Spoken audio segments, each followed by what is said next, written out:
Kehidupan Mayang Sari bersama Bambang Trihatmojo dan Hirani memang tak terlepas dari sorotan. Terlebih Mayang kerap membagikan kebersamaan dengan suami dan putrinya di berbagai kesempatan.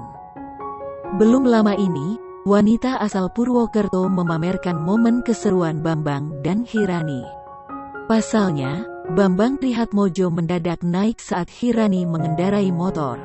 Hal itu diketahui dari unggahan Instagram @mayangsari_official yang dibagikan pada Senin tanggal 17 Mei tahun 2021. Dalam unggahan di atas, Mayang Sari mengabadikan sebuah video Bambang dan putri tercintanya.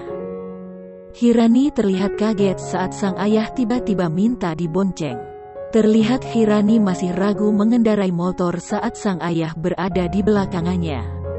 Di video tersebut, Mayang Sari terdengar tertawa dan terheran dengan tingkah sang suami. Ada pula yang justru menyoroti sandal jepit yang dipakai Bambang Trihatmojo.